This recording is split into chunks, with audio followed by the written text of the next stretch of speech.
Hello, and welcome back to Ebon Whisper.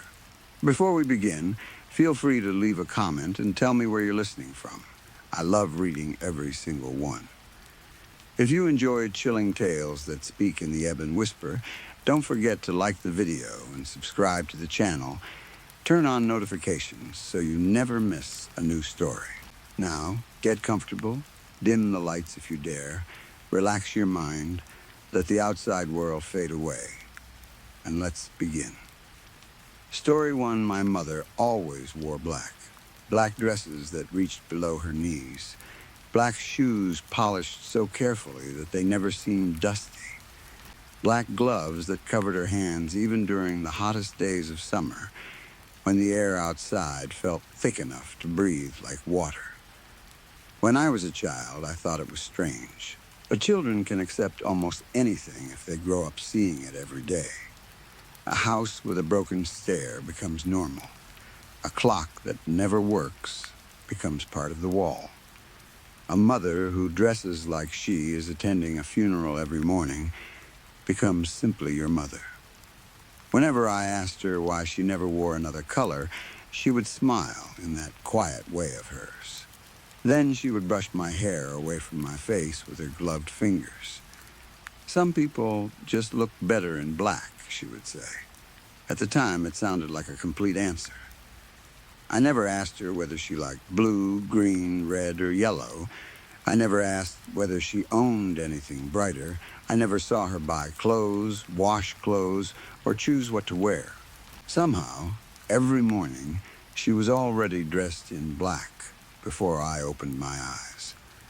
My mother was not like other parents, but I did not understand that when I was young. She was always home, always waiting, always sitting in the chair beside the living room window as if she expected someone to arrive at any moment. The chair faced the road outside our house. It was an old wooden chair with a dark cushion and high arms. I could not remember a time when it had not been there. During the mornings, my mother sat in it while pale sunlight slipped through the curtains. In the afternoons, she sat there while shadows stretched across the room. At night, she sometimes remained in the same place, watching the empty road beneath the moon. I used to think she was waiting for my father. I knew very little about him.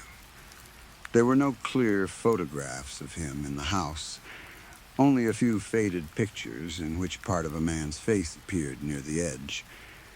Whenever I asked my mother about him, she would become quiet. He loved you very much, she would tell me. Where is he now? Far away. Will he come back? Her eyes would move toward the road, not this way. I never understood what she meant. Sometimes, when I entered the living room, I caught her staring at me instead of looking outside. She never looked away quickly, as people usually do when they are caught watching someone. She simply continued to stare. She did not smile. She did not frown. She only watched. It was the kind of look people gave a sunset, a storm moving across the sky, or a beautiful thing that they knew would not last very long. That look made me uncomfortable, although I could not explain why.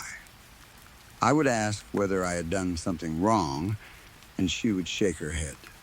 No, she would say, "You are exactly as you should be." Then she would pull me close, and the strange feeling would disappear. I remember asking her once why she never went to the grocery store, the park, or school events like the other parents did. We were sitting at the kitchen table. I was 9 or 10 years old, and my teacher had sent home a note about a meeting for parents. All the other children had talked about which parent would attend. Some complained that both parents were coming. Others hoped neither would show up. I asked my mother if she would go. She tilted her head as if the question confused her. "They don't need to see me," she said. "But my teacher wants to meet you. She already knows everything she needs to know." "How?" My mother smiled, but there was something sad behind it. People know more than they think they know. I did not understand. I was used to not understanding her. She never attended the meeting. The next day, my teacher did not ask why my mother had been absent. In fact, she looked surprised when I mentioned it. For several seconds, she stared at me with an expression I could not read. Then, she gently changed the subject. That happened often. Teachers forgot to ask for permission slips. Neighbors never knocked on our door.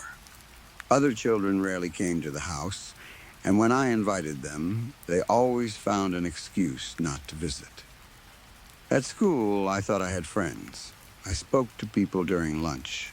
I sat beside classmates during lessons. I joined games in the playground. But outside school, no one called me. No one came looking for me. Whenever I asked my mother why people acted strangely around us, she would say, "Some people are afraid of what they cannot explain." I thought she meant our quiet house. I thought she meant her black clothes. I never guessed the truth. She still behaved like a mother in all the ways that mattered to me. She helped me with homework, although I never saw her read the instructions. She always knew the answer before I finished asking the question. She made dinner every evening and placed it in front of me at the table. The food was warm, simple, and familiar. Soup, bread, roasted chicken. Potatoes, sometimes cake, when she said the day deserved something sweet. She listened when I spoke about school. She remembered every name I mentioned, even the names I had forgotten. At night, she walked me to my room, pulled the blankets over me, and sat at the edge of the bed. "Are you afraid?" she would ask. "Of what?" "Anything." Sometimes I said no.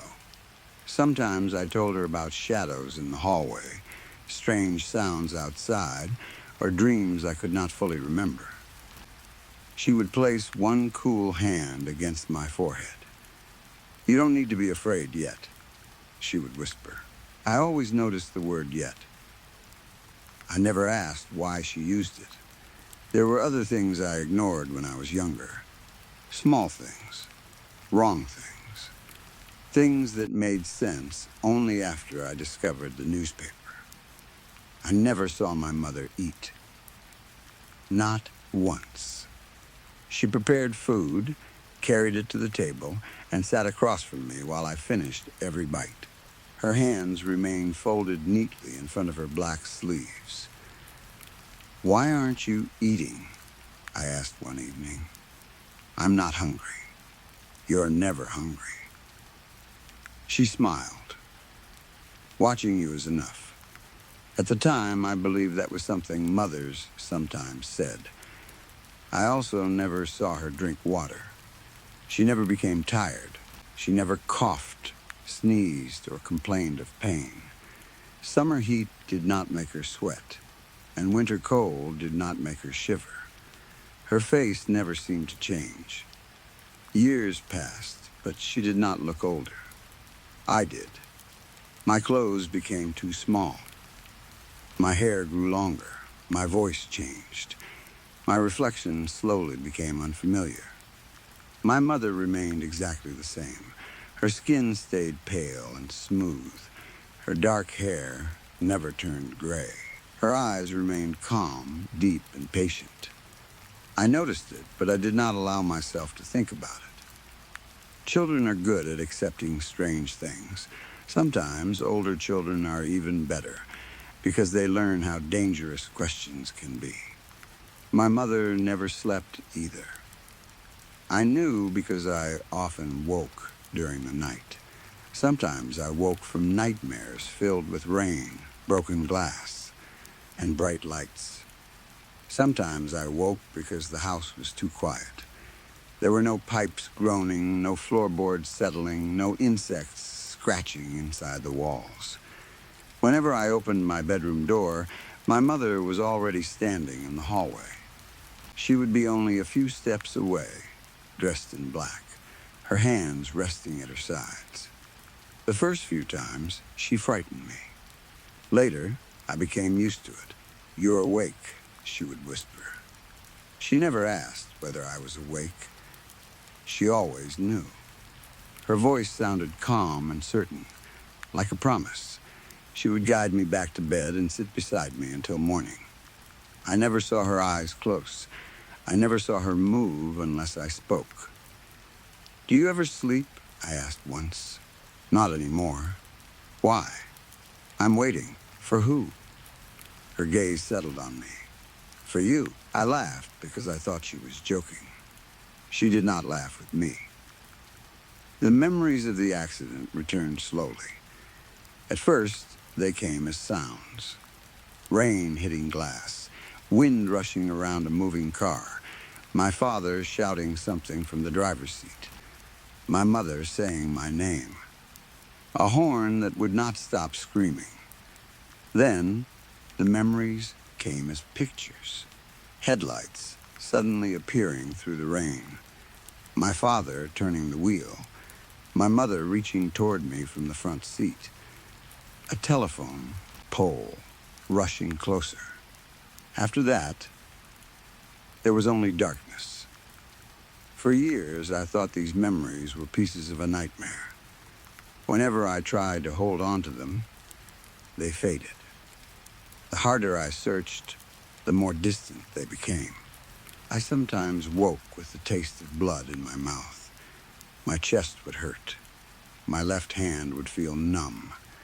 Then my mother would appear in the doorway, and the pain would vanish.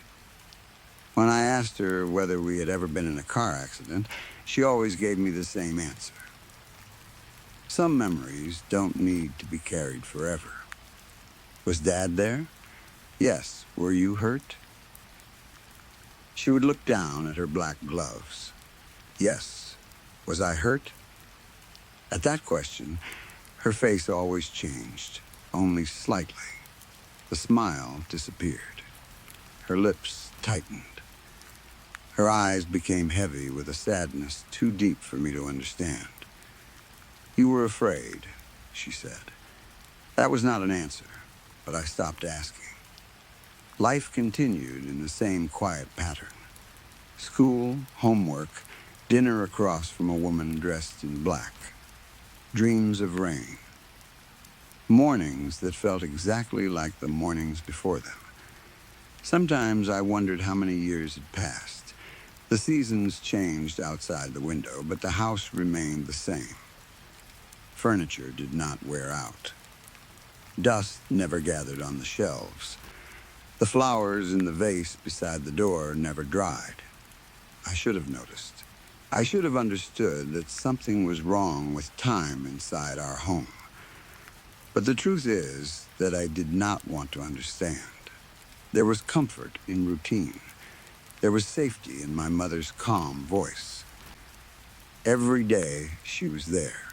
Every night she was waiting. Then I found the newspaper. It happened while I was walking home from school on a cold afternoon. The sky was gray, and the wind pushed dead leaves along the sidewalk. A recycling bin had fallen over near the end of the street. Old papers rolled across the ground, opening and closing like pale birds struggling to fly. One sheet struck my leg. I bent down to move it aside. That was when I saw the photograph. A wrecked car. The front of it was crushed around a telephone pole. The windshield was broken. The roof had folded inward. Emergency workers stood near the twisted metal, their faces blurred by rain. Something inside me tightened. I knew that car. I did not know how I knew, but I did. The shape of the doors, the faded mark near the back wheel, the small sticker in the corner of the rear window. My hands began to tremble. Above the picture, a large headline read, "Local family killed in highway collision for several seconds." I stared at the words without understanding them. Then I started reading. The article described a crash that had happened during a storm. A driver had lost control after another vehicle crossed into the wrong lane. The family's car had struck a telephone pole. 3 people had died at the scene: a father, a mother, and their 8-year-old child. The article listed their names. My father's name came first. My mother's name came second. Mine came last. I read the names again. Then again. The letters did not change. A date was printed beneath the photograph. The accident had happened years earlier. According to the newspaper, I had been dead for most of my childhood. The road around me seemed to become silent. The wind still moved the papers, but I could no longer hear them. Cars passed in the distance without making a sound. The whole world felt like a picture behind glass. I looked at my hands. They seemed real. I pressed my fingernails into my skin. I felt pressure, but no pain. A memory flashed through my mind. My mother reaching back from the front seat. My father shouting. The car turning. Glass breaking. A terrible weight crushing my chest. Then my mother's voice in the darkness. Not yet. I dropped the newspaper and ran. I ran faster than I ever had before. Past the empty playground. Past the houses with closed curtains. Past the people who did not turn their heads as I passed. I shouted for someone to stop me, to see me, to prove that I existed. No one reacted. A woman walked directly toward me. I moved aside at the last second, but she did not look at me. Her face remained blank. Her eyes fixed ahead. I suddenly remembered all the teachers who never called my name during attendance. All the classmates who spoke near me, but rarely answered me directly. All the shop doors that never opened when I approached. All the people who seemed to look through me instead of at me. I had believed I was lonely. Now I understood that I had been invisible. By the time I reached home, the afternoon light was fading. The house looked the same as always. Quiet. Still. The curtains drawn. The flowers beside the door bright and unchanged. I pushed through the front door so hard that it struck the wall. Mom. My voice echoed strangely, as if the house were larger than it appeared. She was sitting in her usual chair beside the window. Black dress, black gloves, black shoes. Her hands folded neatly in her lap. Waiting, she looked up when I entered. I stood in the doorway, breathing hard, although I was beginning to wonder whether I needed to breathe at all. The newspaper shook in my hand. Mom, I said. What is this? I held the page toward her. For a long time, she did not speak. Her eyes moved across the headline. Then they returned to my face. There was sadness in them. A deep, patient sadness I had seen many times but never understood. I was hoping you wouldn't find that yet, she said quietly. Find what? My voice broke. It says we died. It says Dad died. It says you died. She remained silent. It says I died. Yes, the word was almost too soft to hear. I stepped backward. No, I'm sorry. No, I looked around the room as if the walls could provide another answer. The framed pictures on the shelf had become pale. The furniture seemed less solid. The corners of the room were disappearing into shadow. You're here, I said. I'm here. That newspaper is wrong. It isn't. You made breakfast this morning. Yes, you talked to me. Yes, you helped me with school. Yes, dead people can't do those things. She stood. The room seemed to darken as she moved toward me. For the first time, I noticed the mirror in the hallway. My reflection appeared faintly in the glass. I could see my face, my clothes, and the newspaper in my hand. But my mother had no reflection. There was only empty hallway behind me. My heart began pounding. Or perhaps I only remembered what a pounding heart felt like. I looked from the mirror to her face. "You're right here," I said desperately. She stopped in front of me. Up close, her eyes looked older than I had ever realized. Not simply old. Ancient, they seemed to hold every night sky, every graveyard, every final breath, and every goodbye ever spoken. Yet they were still gentle. "You weren't ready," she said. "For what?" "To leave." The words hung between us. Outside the window, the sky had become darker than it should have been. The road disappeared beneath gray mist. "You knew?" I asked. "Yes, this whole time? Yes, and you never told me? You were afraid. I was 8. I know."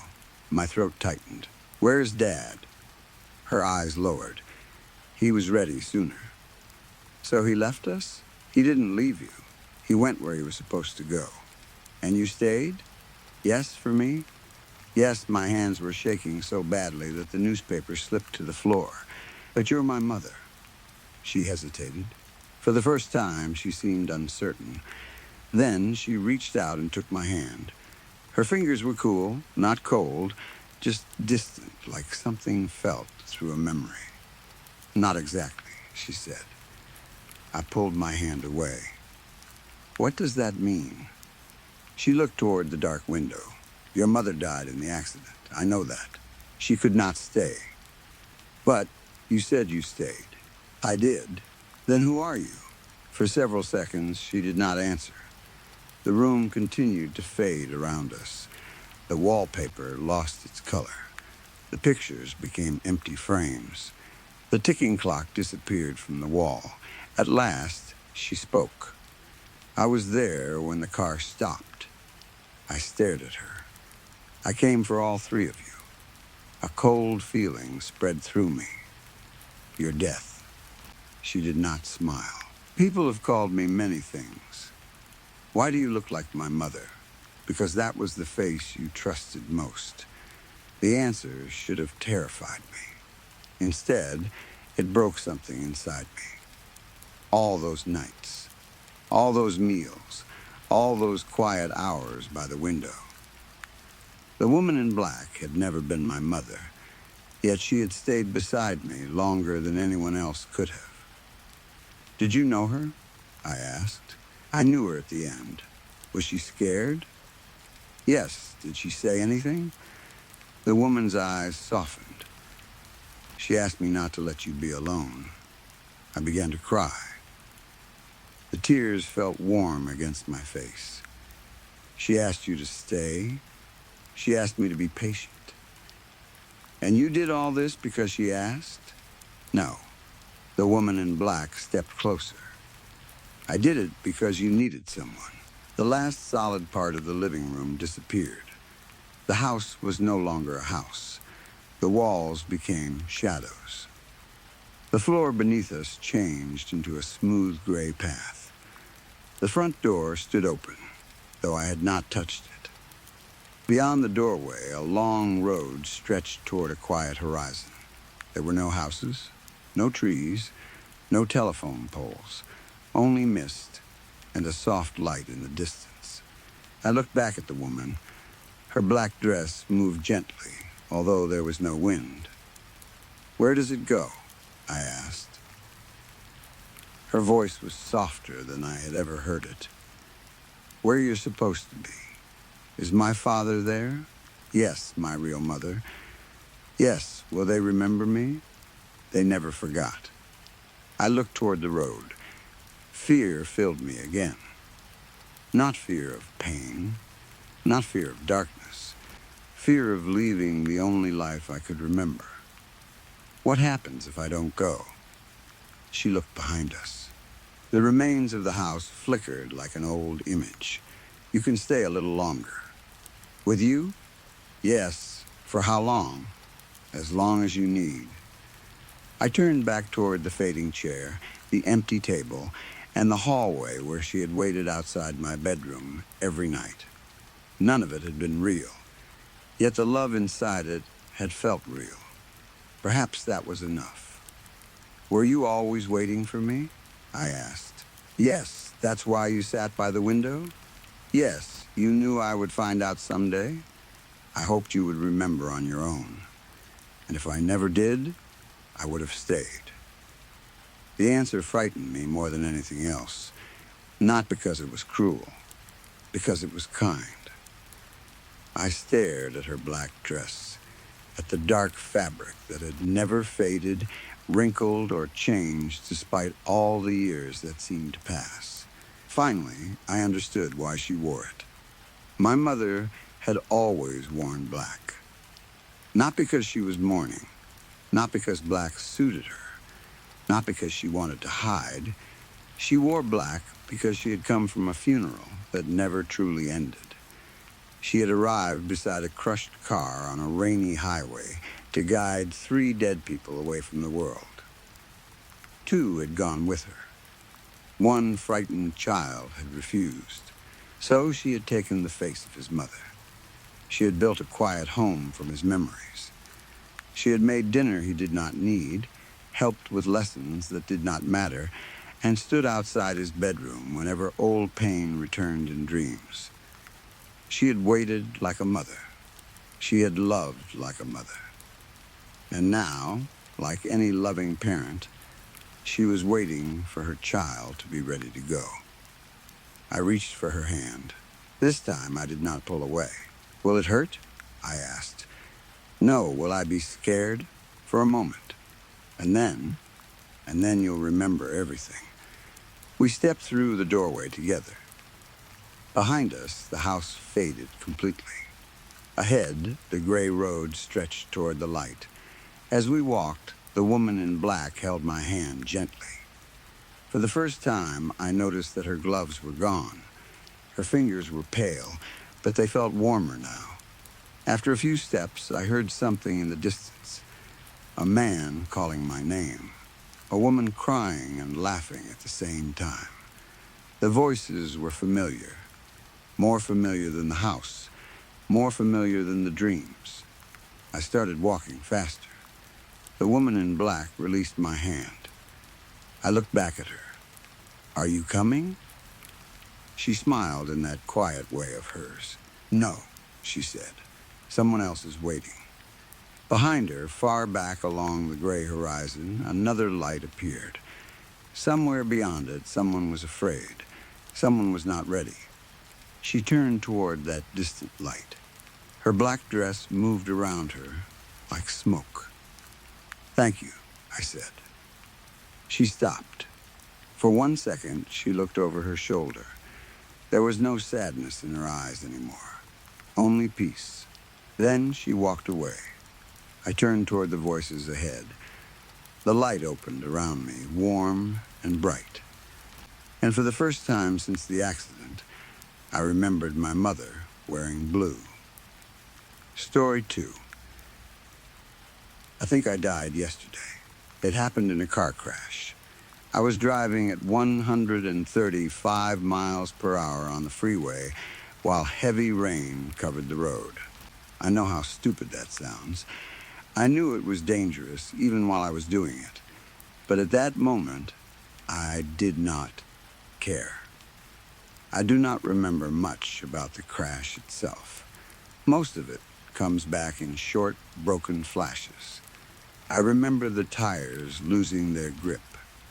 I remember turning the steering wheel too sharply when the road curved. I remember the back of the car sliding sideways. Then there was the terrible feeling of the vehicle lifting off the ground. I remember flipping. Once, maybe twice, maybe more. There was the sound of metal crushing, glass breaking, and something heavy slamming into my chest. It all happened so quickly that I never had time to understand it. I did not even have time to feel afraid. There was no long moment of panic and no dramatic realization that I was about to die. Everything simply went black. Then I woke up. on a beach. That is where the real story begins. Did you ever visit the beach when you were a child? Do you have an old, faded memory of standing on a crowded shore with your family? Maybe there were children running through the sand, parents sitting under colorful umbrellas, and tall buildings lined up along the coast. Maybe you remember looking out at the ocean and believing it continued forever. I have memories like that. The beach was my family's favorite place. Almost every summer, we would drive for hours and spend an entire week near the ocean. My cousins came with us, along with my grandparents. We built sandcastles, played games near the water, collected shells, and stayed outside until the sky turned dark. Some of the happiest moments of my life happened near the sea. I remember walking on wooden boardwalks with ice cream melting down my hand. I remember my grandfather teaching me how to swim. I remember my cousins burying me in the sand until only my head was visible. I remember falling asleep in the car on the way home, sunburned and exhausted, while my parents quietly talked in the front seats. When I opened my eyes after the crash, I was lying on a beach that felt almost familiar. It looked like a place from one of those childhood memories, but something was wrong. It was too close to something I remembered without being exactly the same. Every part of it gave me the feeling that I had been there before, yet I could not name the location. The first thing I noticed was the silence. There were no children laughing, no waves crashing, no birds calling from above, no music from nearby hotels, no cars driving along the coast.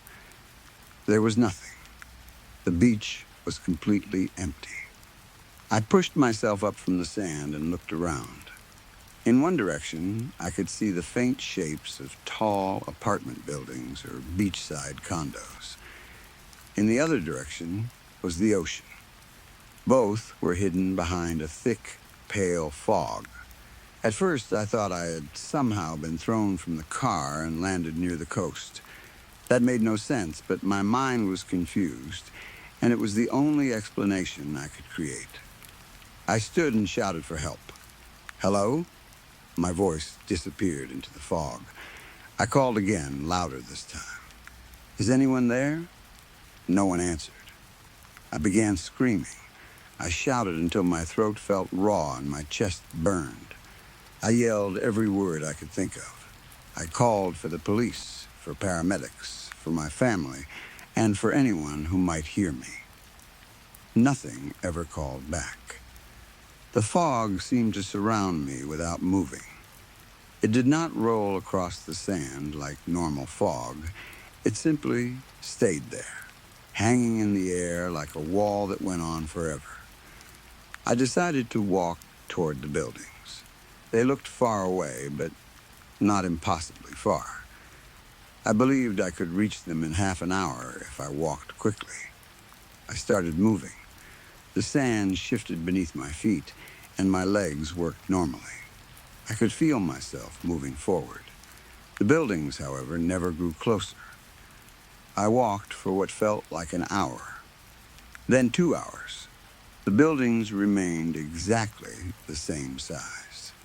I turned around and looked toward the ocean. It was still behind me, but it was also just as far away as before. No matter how long I moved in either direction, I never seemed to make any progress. At first, I believed it was an illusion caused by the fog. I thought perhaps I was confused or walking in circles. To test it, I bent down and dug a small hole in the sand. I made it deep enough that I would easily recognize it. Then I faced the ocean and ran as hard as I could. My feet sank into the soft ground, but I kept running until my lungs hurt. After several minutes, I looked back.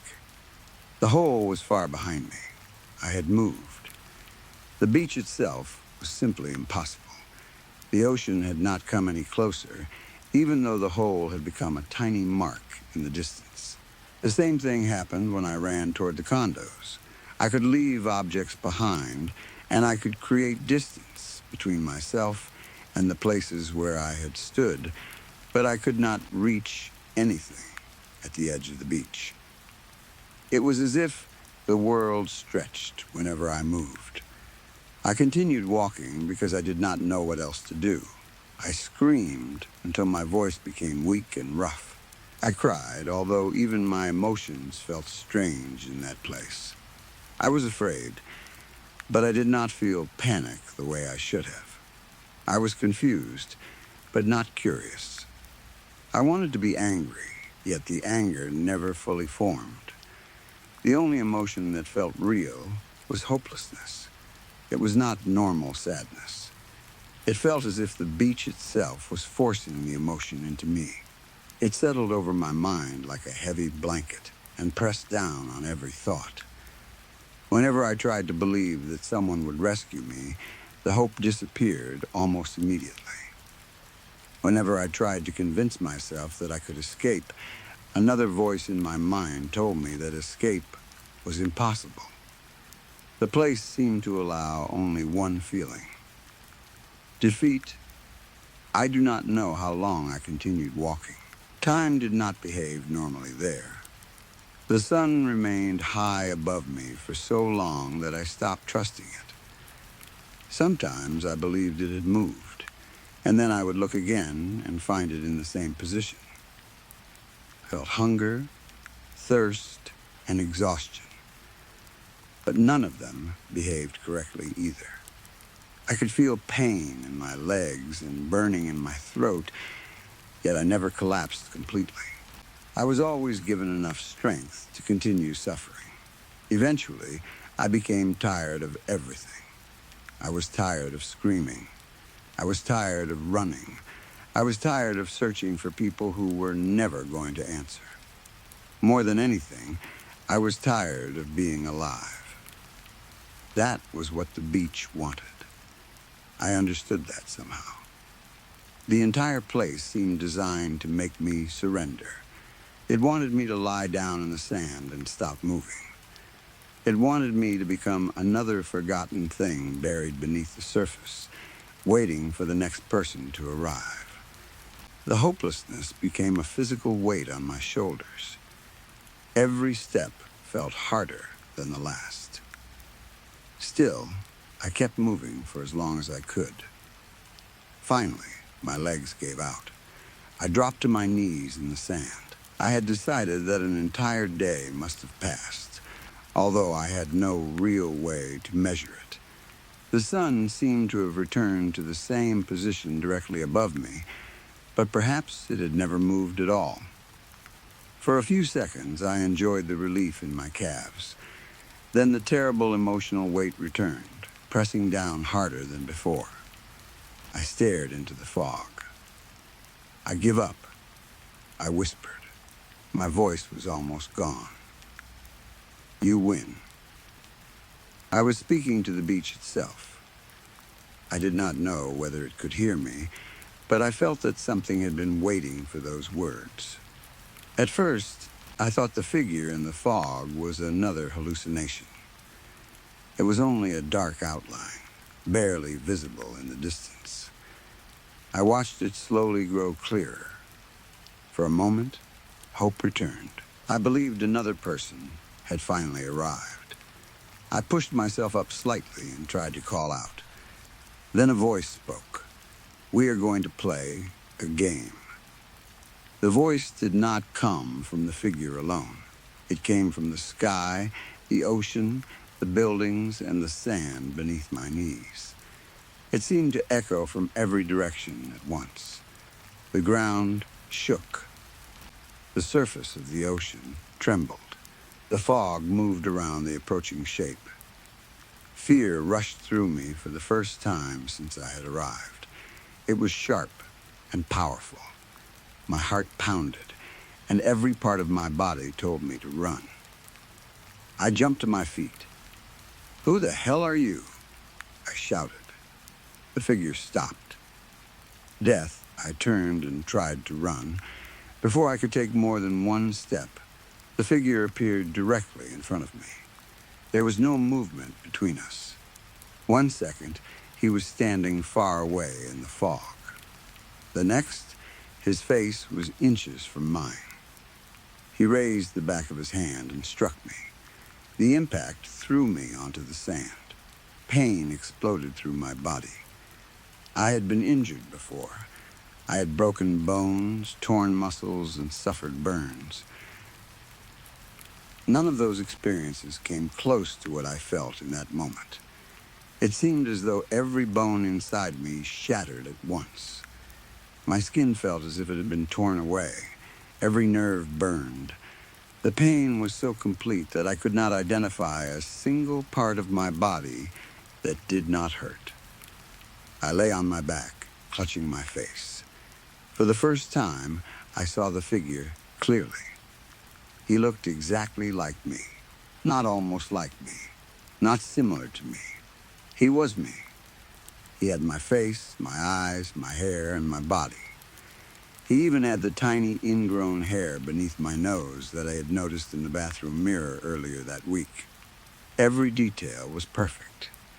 Before I could finish, he moved one hand through the air. My breath vanished. It did not feel as though someone was choking me. My throat was not blocked. Instead, my lungs simply forgot how to work. I tried to inhale, but nothing happened. I grabbed my neck and opened my mouth. I tried to cough, scream, or pull in even a small amount of air. Nothing came. My chest tightened. My lungs began to burn. Pressure built behind my eyes, and the world blurred around me. "We are going to play a game for your soul," the man said calmly. He stood over me without showing the slightest concern. "If you win, you may enter the pearly gates above." I tried to push myself up, but he kicked me back onto my knees. "If you lose, your soul belongs to me. You will remain with me in torment for eternity." I rolled through the sand, fighting for breath. The pain inside my chest became unbearable. My head felt ready to burst. Every instinct screamed at me to breathe, but my body would not obey. Then the man waved his hand again. Air rushed into my lungs. I collapsed forward, gasping and crying.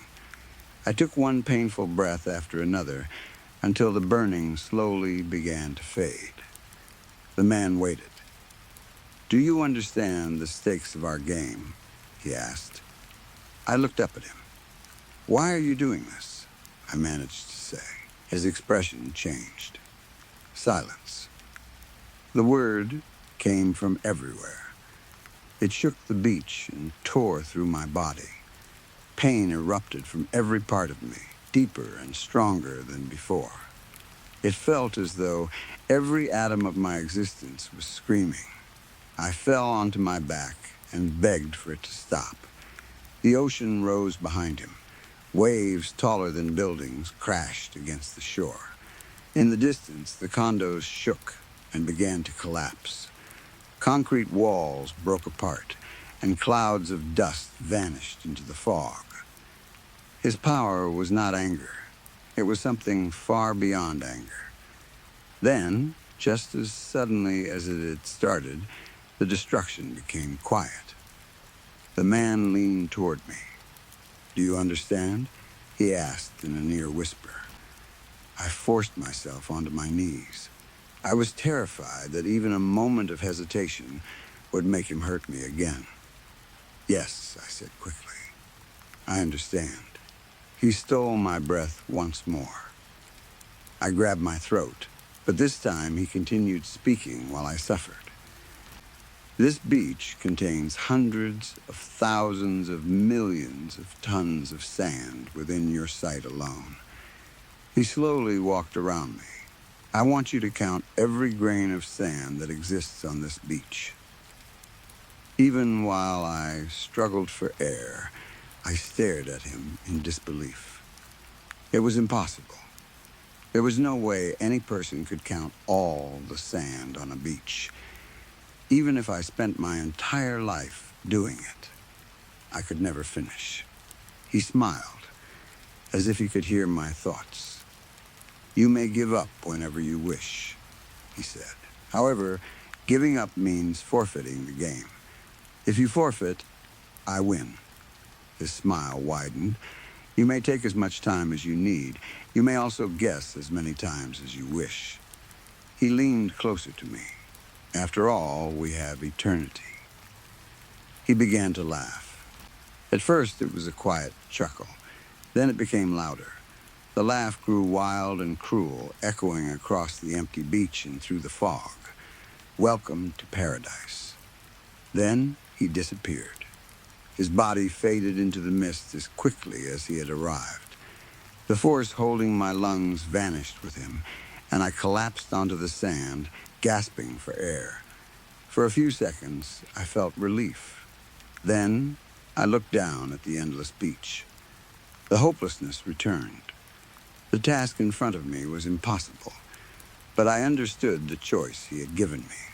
I could begin counting, or I could give up and lose my soul. So I started. Everything after that becomes difficult to explain. It is not that I have forgotten what happened. I remember countless moments from that place. I remember years of counting. I remember moving grains one at a time and creating piles so I would not lose my place. What I cannot remember is how all those moments fit together. I do not remember why I stopped trying to escape so quickly. I do not remember exactly when I accepted that the beach had no end. I do not remember how I kept track of the passing years. I simply remember counting. 1 grain, 2 grains, 3 grains. At first, I tried placing each counted grain into a small hole. That failed when the wind moved them. Then I made separate piles. I created marks in the sand to represent thousands, millions, and billions. I developed systems. I counted grains into groups of 10, then groups of 100. I used larger piles to represent greater numbers. I built walls around the counted sand. I dug trenches to separate finished areas from untouched areas. Sometimes the ocean destroyed everything. A wave would roll through the fog and flatten months of work. I would scream, cry, and begin again. Sometimes the fog moved over my piles, and when it cleared, I could not remember which sand I had already counted. I began carving numbers into my arms, but the marks slowly vanished. I tried writing them in the sand, but the beach erased them. The place did not want me to succeed. It only wanted me to continue. I remember piles of sand 3 times taller than my body. I remember digging holes so deep that I could no longer climb out without using steps I had carved into the walls. I remember shouting guesses into the fog. 1 trillion. No answer. 10 trillion. Silence. 10 quadrillion. Nothing. Sometimes the man returned. He always wore my face. He would stand nearby, smiling while I counted. Sometimes he asked whether I wanted to give up. Sometimes he laughed when I made a mistake. Once, after what felt like 20 years, I attacked him. He allowed me to strike him. My fist passed through his chest, and he smiled. Then he touched my forehead, and I experienced pain that seemed to last for months. After that, I never tried again. Years passed. My memories of my old life began to fade. I forgot the sound of my mother's voice. I forgot the face of my grandfather. I forgot the name of the town where I grew up. The beach replaced everything. Numbers became my entire existence. I dreamed of grains of sand. I saw numbers floating behind my eyes. I repeated them while I slept because I was terrified of forgetting my place. 10 billion, 200 million, 30,000, 812.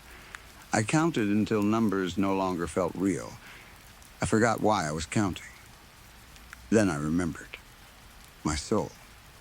The game. The man with my face. I continued. The final number I remember was 10,289,798,143. 10,289,798,543. I had just lifted another grain when the world changed. The beach vanished. I opened my eyes in the back of an ambulance. Bright lights moved above me. Paramedics surrounded my body, shouting words I could not understand. Machines beeped. Someone pressed down on my chest. Someone else held an oxygen mask over my face. The pain was terrible, but it was normal pain. Human pain. I tried to speak, but blood filled my mouth. After that came the hospital. I went through more surgeries than I can clearly remember. Doctors repaired broken bones, damaged organs, and internal bleeding. They told me I was lucky to be alive. There will be more surgeries in the future, but somehow I survived. The strange part is that I remember exactly how long I spent on that beach. 163 years. I counted sand for 163 years. The doctors say I was clinically dead for around 2 seconds. 2 seconds. I know what you are thinking. You think my brain created the beach as it was shutting down. You think it was a dream caused by trauma. Maybe it was a strange reaction to medication, blood loss, or anesthesia. That is what everyone tells me. But they are wrong. This morning, while I was getting dressed, I picked up the shoes I had been wearing during the crash. There was sand inside them. Real sand. It poured onto the hospital floor when I turned them over. The road where I crashed was nowhere near a beach. The paramedics did not find me near sand. The car landed against a concrete barrier beside the freeway. Yet, the sand was there. I touched it. I counted several grains before I realized what I was doing. I am not crazy. I swear I am not crazy. Still, I cannot even bring myself to spend much time wondering about my sanity. There is another thought that keeps returning. It is worse than the beach, worse than the counting, worse than the man wearing my face. The reason I was driving so fast was not because I was drunk or careless. I drove off the road on purpose. 3 days ago, doctors found cancer in my brain. They told me it was aggressive. They told me I probably had only a few days left. I was afraid of waiting for it to kill me, so I decided to end things myself. I thought death would be quick. I thought there would be nothing after. Now I know something is waiting. The cancer is still there. The doctors say the crash did not change it. Even if I survive every surgery, I will still die soon. Maybe tomorrow. Maybe in a few days. And when that happens, I do not know whether I will return to the beach. I do not know whether the number will continue from where I stopped. 10,289,798,544. Or perhaps he will erase everything and force me to begin again. 1 grain, 2 grains, 3 grains. Sometimes, when the room becomes quiet, I can hear waves behind the hospital walls. And every time I close my eyes, I see a man standing in the fog. He has my face. He is smiling. And he is waiting for me to finish the game. Story 3. Everything that happened that summer seemed to come without warning, although looking back, I think the signs had been there for a long time. Maybe I simply had not been paying enough attention. Maybe none of us had. The 5 of us were sitting on my front porch, drinking the way we had started doing every Friday evening. It had become a habit without anyone ever deciding it should be one. We would arrive around sunset, pull out the chairs, open a few bottles, and sit together until the sky went dark. Most evenings, we did not talk much. We simply watched the sun sink behind the fields, while each man remained alone with his own thoughts. It was strange, but the silence never felt uncomfortable. There was something peaceful about having company that did not demand anything from you. Every now and then, one of us would suddenly speak, offering half a thought or an unfinished sentence. Nobody would ask him to explain. We understood that some thoughts were better left incomplete. That evening, the clouds were moving slowly across the sky. They were thick and low, heavy with rain that had not yet started falling. Moisture clung to our skin and clothes. The air felt charged, as though a storm was building somewhere beyond the horizon. I think we all felt that same pressure growing inside us. Jack was the first one to speak. He leaned forward in his chair and rested his forearms on his knees. An almost empty beer bottle swung loosely between his fingers. He stared at the ground for a moment before saying the words that changed the feeling of the entire evening. Something evil is inside that boy. Then he leaned back and looked toward the sky, like a man who had just confessed something terrible to a priest. None of us answered. There was no need to ask which boy he meant. Bob had changed. Everyone in town knew it, even if most people were too afraid or too polite to say it aloud. Before that summer, Bob had been the most innocent and harmless boy anyone could imagine. He was simple-minded, trusting, and almost always cheerful. He sometimes stole things, but nobody believed he truly understood that stealing was wrong. If he took food from a store or carried away a tool from someone's shed, his mother would eventually hear about it and repay whoever had lost something. Most people had accepted that Bob would never learn better. He had the mind of a child trapped inside the body of a grown man. He had barely entered his teenage years, but even 4 years earlier, he had already been almost as tall as me. By that summer, he towered over nearly everyone in town. People who enjoyed spreading ugly stories claimed Bob's mother, Miss Kelly, had once been involved with a black man. As the years passed, the story became darker and crueler, changing depending on who was telling it. By the time Bob was old enough to walk, some people claimed Miss Kelly had been attacked by several men. Nobody seemed to know the truth, and I doubted most of them cared. Her father had placed her in the old house shortly before he died. Afterward, she survived by renting rooms to travelers, workers, and anyone else who needed a cheap place to stay. We did not even know Bob's real name. We called him Bob because he called everyone Bob. When he met me, I was Bob. Jack was Bob. Ed was Bob. Even my wife was Mrs. Bob. As far as that boy was concerned, every person in the world shared the same name. Howie pulled his eyebrows together, tightening the skin across the deep pink top of his bald head. He took another drink before speaking. "What are you suggesting we do about it, Henny?" His posture almost perfectly matched Jack's. Howie and Ed were the only ones who called Jack Henny. It was a name that had followed him home from the Great War. Howie had known Jack only a year or two longer than I had.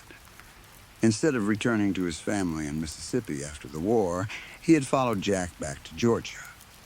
Howie was Jewish, which made some people suspicious of him, but Jack had spoken for him.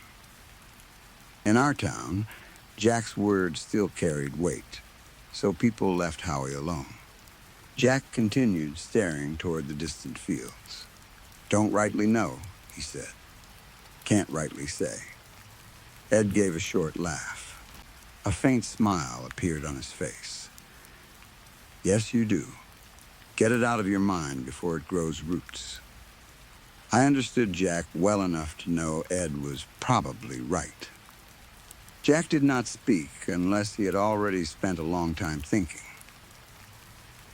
If he had mentioned Bob, then he had likely imagined every possible answer before arriving at my porch. Still, I remained silent. "What?" Glenn asked, looking completely confused. "What are we talking about?" "Jack here is about to suggest we go after old Bobby," Ed said, relaxing against the back of his chair. Jack did not respond. He rolled a mouthful of beer around, as if tasting it while his eyes remained fixed on something the rest of us could not yet see. "What do you want to do?" Ed continued. "Rough him up?" He studied Jack for another moment. "No, that is not it. You want to kill him, don't you?" Jack's expression did not change. "What has he done to you that is so bad?" Ed asked. "Jack, you're joking, aren't you?" Glenn said. "Bob has never really hurt anybody. Besides, killing is against God's law." Jack made a low sound in his throat. Glenn seemed pleased with his own answer. He leaned back in his chair as if he had settled the matter for all of us. For the next half hour, nobody spoke. The sun slowly disappeared behind the fields, turning the sky red and purple before darkness spread over the land. One by one, the men stood and went their separate ways. Ed left first. Glenn followed soon after. Howie finished his bottle, said goodnight, and walked down the road without looking back. Jack remained in his chair. He held his last bottle of beer, even though it was empty. His eyes stayed fixed on the red glow fading along the horizon. After a minute or two, I finally spoke. "What is this really about, Jack?" His gaze moved slowly toward me. Something was clearly troubling him, although Jack often claimed he did not believe a man should have feelings. Maybe that belief had been the price of surviving the war. Maybe whatever feelings he once had were burned out of him after his wife died. More likely, it was both. I had not known him before those things happened. He sat so low in the chair that I could hardly see his face. The rising moon shone behind him, leaving his features in shadow. His broad shoulders rose and fell as he released a long breath. "My little girl is pregnant," he said suddenly. He turned slightly, showing me only the side of his face. My mouth opened, but no words came out. Jack had been strict while raising Jenny. He watched where she went, whom she spoke to, and how long she stayed away from home. I could not imagine how she had managed to become pregnant without him knowing about the young man. Before I could ask anything, Jack answered the question already forming in my head. Some boy from New York. Jack was the oldest of the five of us, though he usually looked younger than the rest. That evening, however, he looked every one of his 42 years. He rubbed his hands together and continued. "She told me last week. Had tears in her eyes as big as the day Cad passed. Cad had been Jack's wife. I was ready to throw her out," he said. "I truly was. Then I saw those tears, and I thought, this is my baby. I held that girl in my arms the same minute she was born. I have been raising her alone for more than 10 years. How could I even think about putting her out on the road?" He paused and looked down at the empty bottle in his hand. So I sat with her and talked. And you know what I found out? My girl went and built a whole life without me knowing anything about it. She says this boy is going to do right by her. Says he will marry her and take her back to New York City. We sat silently for a moment. A few insects buzzed around the porch light. Somewhere in the fields, a nightbird cried. Then Jack said, "I want her to go with him." I turned toward him. "I want her to go," he continued, "and I want her never to look back." "Why, Jack?" "That boy. He stopped. He turned sharply toward me and pushed air through his nose. I knew immediately he was not talking about Jenny's young man from New York.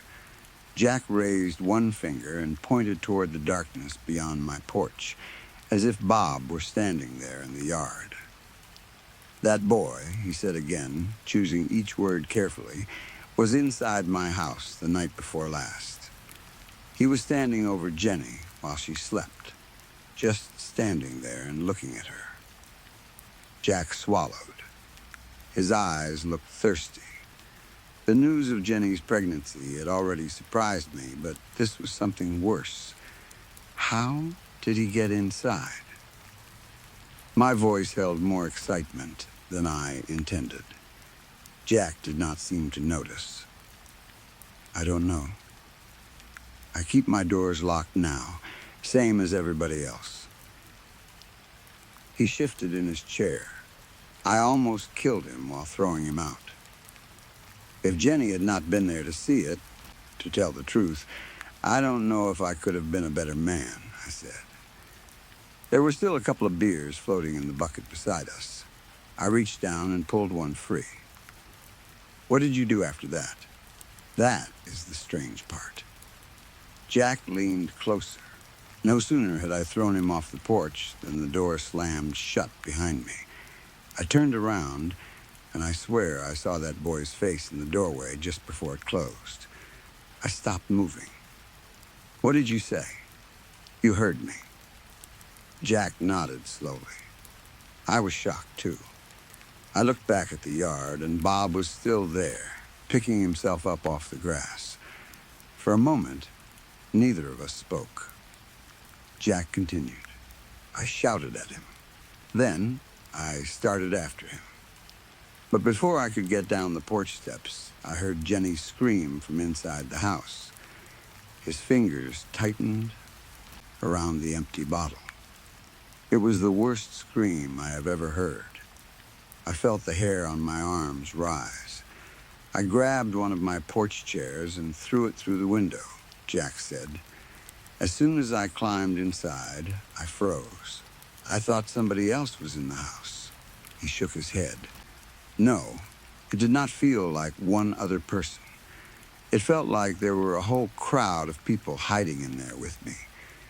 I could not see anybody, but I felt them all around. He looked toward the road, making sure we were alone.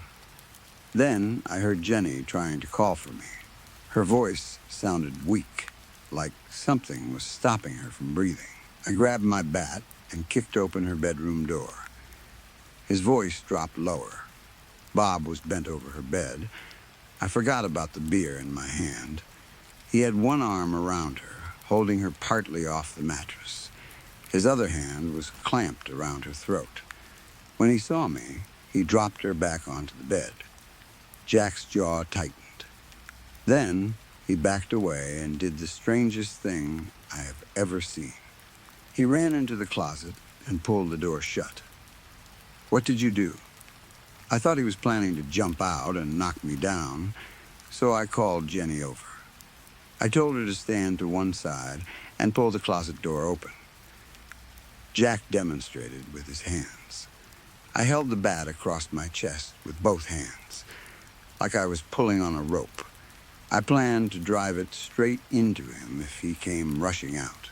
Jenny opened the door, and I charged inside. His breathing became heavier. I swung at everything: dresses, boxes, shelves, the walls. I broke half the things she owned. I even knocked a hole through the plaster before I realized something. He looked directly at me. He was not in there. I knew many words that could describe Jack Hendauer. He was stubborn, angry, harsh, proud, sometimes cruel, but he was not a liar. Even so, my mind fought against what he had told me. I tried to find an ordinary explanation. Maybe Bob had attacked Jenny. Maybe Jack had become confused in the panic. Maybe the darkness, the alcohol, and his fear had made him see things that were not there. But it could not have happened exactly as he described. Jack suddenly grabbed my wrist. His hand was dry and rough, and his grip was surprisingly strong. "It is the truth," he said. "I swear every word of it. I know, Jack. I tried to hide my doubts, but I think I may be drunk." He released my wrist as if a spark had shocked him. All the seriousness seemed to leave his body at once. He sank deeper into the chair and looked tired and old, like he had not slept since the night Bob entered his house. "I should get home." He rose unsteadily. A small laugh escaped his mouth before he quickly stopped it. "I think I am drunk too," he said. "But I know one thing. If that boy comes near my little girl again, I will." He never finished the sentence. I watched him stagger toward the road. He drifted from gravel to grass and back again, moving in a slow zigzag beneath the night sky. The full moon sat low over the horizon, and for a moment it looked as if Jack might walk straight into it before he finally disappeared from sight. I tried to rise from my chair, but my legs refused to hold me. I dropped back down and nearly knocked over the bucket. Prohibition had ended too recently for men like us. We had not yet rebuilt our tolerance, so a few beers were still enough to put us under. Nettle must have found me asleep on the porch and decided to leave me there. It served me right. At some point during the night, I must have awakened long enough to drag myself into the house. I had no memory of doing it. When I opened my eyes the next morning, I was lying on the floor beside the bedroom door. Faint voices came from somewhere downstairs. My head felt packed with wet cotton. I tried 3 times before I managed to crawl toward the washroom. My bladder burned so badly that I knew I would never make it all the way outside to the outhouse. By the time I came out, some of the fog had cleared from my mind. I carefully made my way downstairs and found a cup of coffee waiting on the kitchen table. Nettle was wiping the counter with a cloth. I sat down and wrapped both hands around the warm cup. "Who was at the door, Net?" The words came out slowly because my tongue felt twice its normal size. "One of those friends of yours," she answered without looking up. Something in her voice made me jump out of the chair. I moved too quickly. The room flipped upside down.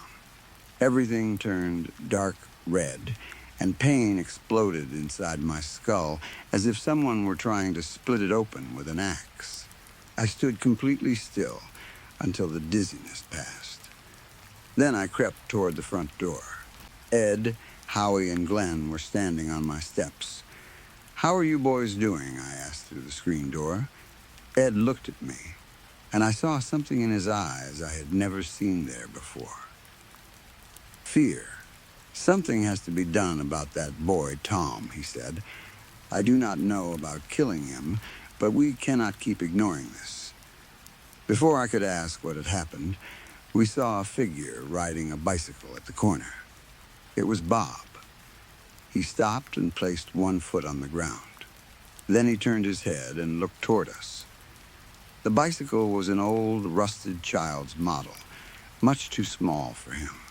His knees rose almost to his chest whenever he pedaled. Bob stood at least 6 feet 7 inches tall and must have weighed more than 250 pounds.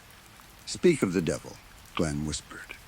Tension ran through him, then seemed to pass into Ed and Howie. It was as if all 3 men had been tied together by the same rope. If one moved, the others would be pulled along.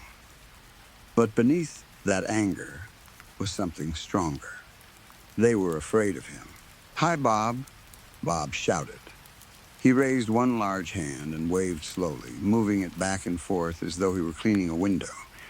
That same foolish grin sat on his face. I had seen it hundreds of times, but the hatred in the eyes of the 3 men beside me somehow made Bob appear different. His smile looked less innocent. His stare seemed too focused. None of us waved back. Nobody answered him. Bob slowly lowered his arm. A frown passed across his face, but it lasted only a second. Then it melted back into the same stiff half-smile he always wore. He pushed off and continued riding down the road. We watched until he disappeared. I stepped onto the porch behind the others. "What happened?" I asked. Ed and Howie turned toward me. Their wide eyes seemed to hold 1,000 words, but neither man spoke. Tears hung beneath Glenn's eyes. "That bastard butchered my dog," he said. His voice cracked. I looked down the road and saw Jack approaching from the opposite direction. I did not want to sound cold, especially with Glenn close to tears, but the hatred coming from the three men seemed extreme for the death of a dog. "What do you mean by butchered?" "Cut into pieces like steak meat," Howie answered before Glenn could speak. The insides were pulled out and stomped into the ground. You could see boot prints in them. The pain in my head suddenly seemed less important. I sat down and motioned for them to come closer. "How do you know Bob did it?" I asked quietly. Ed answered, "Because Bob is wearing the dog's collar." I did not know how much Jack had heard as he approached until he spoke. "So, what do you think now?" he asked. "Should we still pray about it and hope the problem disappears?" Glenn stood with his back toward me, but I saw his ears turn bright red. Without warning, he rushed at Jack. He struck him hard enough to knock them both to the ground. Jack landed on his back with Glenn on top of him. The impact forced the air out of Jack's lungs. Glenn pulled one arm back to hit him. Jack's fist moved almost too quickly to see. It struck Glenn across the chin. Jack was at least 10 years older, but he was lean, hard, and still strong as an ox. Glenn remained above him for a second before his body went loose. The only thing keeping him upright seemed to be Jack's hands around his throat. Jack grabbed Glenn by the collar and threw him aside. By the time the rest of us reached them, Jack was already on his feet. He kicked Glenn in the ribs once, then a second time. "Jack!" Ed shouted. "This is not how we settle it. Bob is the one we are angry at, not each other." Jack stared down at Glenn, who was curled around his stomach. Then he looked at Ed as if deciding whether to attack him next. Ed automatically stepped backward. "What do you think now?" Jack demanded. Ed struggled to answer. "I do not know," he stammered. "How about we vote? That would be fair." He turned toward Howie and me. "Right, boys? A vote would be fair." We nodded, although neither of us fully understood what Ed was suggesting. At that moment, we would have agreed to almost anything if it kept Jack from beating another one of us. From inside the house, Nettle called out, "Tommy, I am heading over to see Ray soon." Ray Parks had been sick for several days. She lived on the far side of the farm, and Nettle usually walked across the fields to visit her. The sound of my wife's voice seemed to bring Jack back to himself. His anger weakened, replaced by confusion. "That is a good woman you have, Tom," he said. Then he turned to Ed. "What do you mean, vote?" "We vote on whatever we decide to do about Bob," Ed said. Glenn slowly pushed himself to his feet. He breathed heavily and held one arm across his ribs. "I do not want to kill him," he said. "Maybe we rough him up, break one of his legs, scare some sense into him." Jack's punch had clearly knocked most of Glenn's anger away. Jack raised one hand. "I vote we kill him." "Who is with me?" Howie looked at each of us before slowly raising his hand. "These things only get worse," he said apologetically, "and I have my own reasons." I vote that we do not kill him, Ed said, raising his hand. Something evil may have entered that boy, but that does not make it his fault. If anything is responsible, it is that house. Glenn raised his hand in agreement with Ed. For a moment, I pictured Nettle standing in the doorway behind us, though she had already left. I imagined her watching 5 grown men outside her home, 4 of them holding their hands in the air while discussing whether to murder a child. "Well?" Glenn asked. A thin line of blood ran down from his eyebrow. I had not noticed Jack strike him there. "Are you not going to vote, Tom?" Jack, Ed, and Howie all looked at me. I thought about it for a moment. "Put your foolish hands down before Nettle sees you," I said. I grabbed their wrists, pushed their arms down, and walked back toward the porch. The others followed. While they found places to sit, I went inside and carried out 2 cases of beer. By the time I returned, they were already continuing the conversation in low voices. I set the cases down and interrupted them. "I agree with Howie," I said. "This will probably get worse. But what can I say? During the war, all I did was dirty work behind the lines. I carried tools, cleared damage, and did whatever jobs nobody else wanted. I never killed anyone. I took a bottle from the case. I cannot promise to kill Bob, but I do not believe this problem will disappear on its own. That is what we call a stalemate," Ed said happily. He reached for a bottle with his good arm.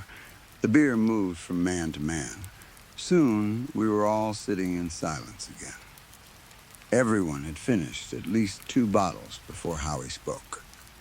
"I have an idea." His speech had already become slow and thick. He turned toward Ed. "What would Bob have to do before you believed we had no other choice?" Ed considered the question. His tongue moved across his lips as he thought. "If he killed someone," he said at last. "Or if he was about to kill someone, I suppose." He paused. "But why not call the sheriff?" Jack made a sound of disgust. "Oh, please, what is the law going to do? They will put him in one of those hospitals for a few years and then release him." He leaned forward in his chair. "Besides, who has proof of anything? We all know he is dangerous. The whole town knows it. But nobody wants to act.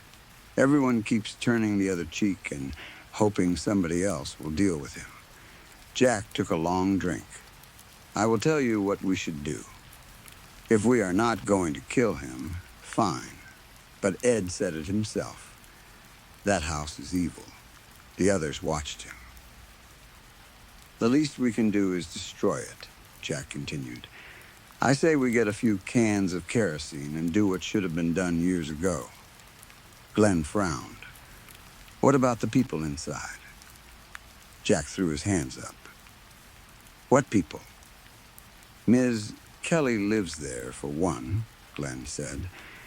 "We cannot burn her alive in her own house." Jack turned his head and spat into the yard. The tobacco juice flew several feet beyond the porch steps. A fresh lump of chewing tobacco bulged beneath one cheek.